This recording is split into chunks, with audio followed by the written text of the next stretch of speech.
বন্ধুরা, আজ আমি তোমাদের সাথে শেয়ার করব অল্প পরিমাণের আটা দিয়ে বাড়ির সকলের জন্য একটা দারুণ টিফিন রেসিপি। এই রেসিপিটা খেতে কিন্তু দারুণ টেস্টি হয় আর তেমনই স্বাস্থ্যকর। আর খুব কম সময়ের মধ্যেই হাতের কাছে থাকা দু একটা উপকরণ দিয়ে কিন্তু এই রেসিপিটা তোমরা ঝটপট তৈরি করে নিতে পারবে। নমস্কার বন্ধুরা, আরবি স্পেশাল কিচেনে আমার সকল বন্ধুদেরকে জানাই স্বাগত আর অনেক ভালোবাসা। এই রেসিপিটা তৈরি করার জন্য আমি সবার প্রথমে এখানে এই কাপ মেপে 2 কাপ আটা নিয়ে নিয়েছি। আটাটা আমি আগে থেকে চেলে নিয়েছিলাম। আটাটা আমি একটা বোলের মধ্যে নিয়ে নিচ্ছি। এখন আমি এর মধ্যে দিয়ে দিচ্ছি পরিমাণ মতো নুন আর দিয়ে দিচ্ছি সামান্য একটু বেকিং পাউডার। বন্ধুরা, বেকিং পাউডারটা একেবারেই অপশনাল, তোমরা যদি দিতে না চাও নাও দিতে পারো। এখন সব শুকনো উপকরণগুলো হাত দিয়ে খুব ভালোভাবে মিশিয়ে নিচ্ছি। এখন আমি এখানে অল্প অল্প করে জল দিয়ে আমি আটাটাকে মেখে নেব। ঠিক যেভাবে আমরা রুটির জন্য আটা মাখি ওইভাবে আমরা মেখে নেব।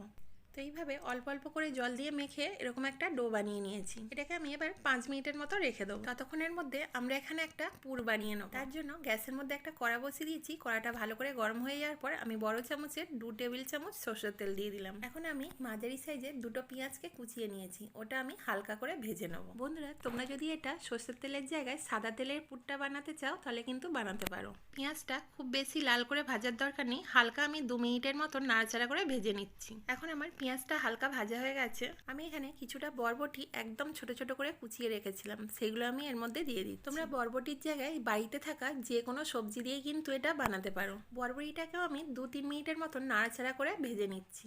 সবজিটা হালকা ভাজা হয়ে যাওয়ার পর আমি এখানে দিয়ে দেবো পরিমাণ মতো নুন দিয়ে আমি নাড়াচাড়া করে ভালো করে মিশিয়ে নিচ্ছি। এখানে 2টো মাঝারি সাইজের আলুকে আমি সিদ্ধ করে আগে থেকে ম্যাশ করে রেখেছিলাম, এটা আমি এর মধ্যে দিয়ে দিচ্ছি।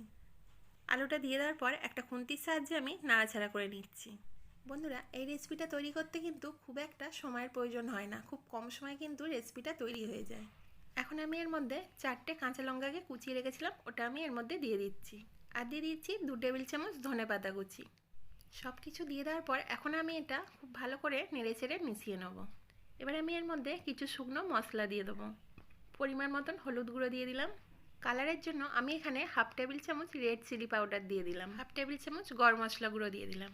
এখন আমি নাড়াচাড়া করে খুব ভালো করে মশলাগুলো মিশিয়ে নিচ্ছি।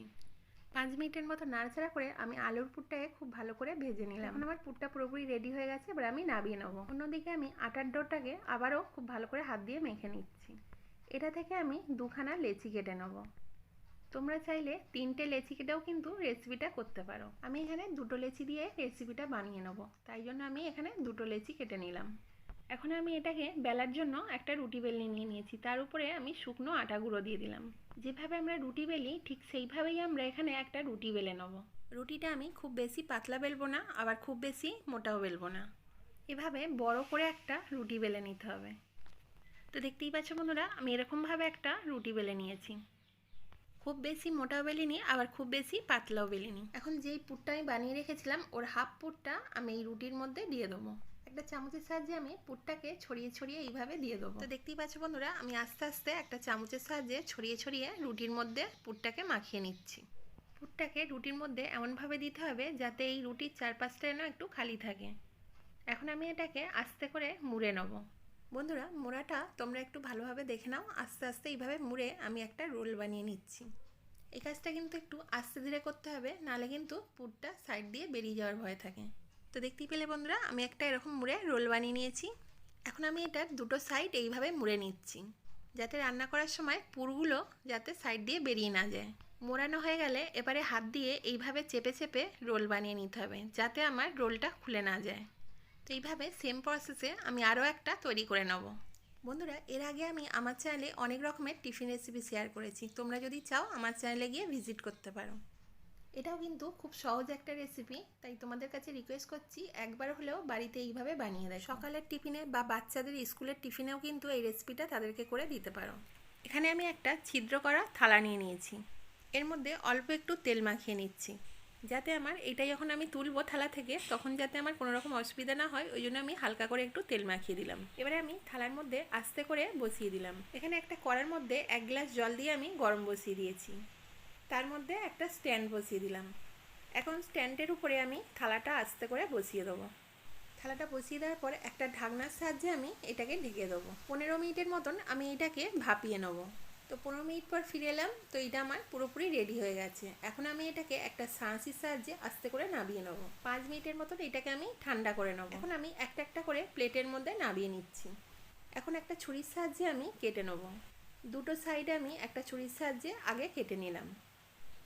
এভাবে আস্তে আস্তে করে আমি পিস পিস করে এইটাকে কেটে নিচ্ছি। এটাতে যেহেতু আমি বেকিং পাউডার দিয়েছি তাই জন্য কিন্তু এইটা খুব সফট হয়েছে। তবে তোমাদের হাতের কাছে যদি বেকিং পাউডার না থাকে তাহলে না দিলেও হবে। এই রেসিপিটা কিন্তু দেখতেই যতটা সুন্দর হয়, খেতেও কিন্তু দারুণ লাগে। রাতে যদি ডিনারে ভাত বা রুটি খেতে ভালো না লাগে তাহলে কিন্তু তোমরা এই রেসিপিটা বানিয়ে ডিনারে খেতে পারো। এই রেসিপিটা তোমরা টমেটো সস বা যে কোনো চাটনি বা টক দইয়ের সাথেও কিন্তু এটা খেতে পারো। যার সাথেই খাবে খেতে কিন্তু দারুণ লাগে। তো দেখতেই পাচ্ছ বন্ধুরা কতটা সুন্দর এটা দেখতে লাগছে, আর কতটা কম সময়ের মধ্যেও কিন্তু এই রেসিপিটা রেডি হয়ে গেল।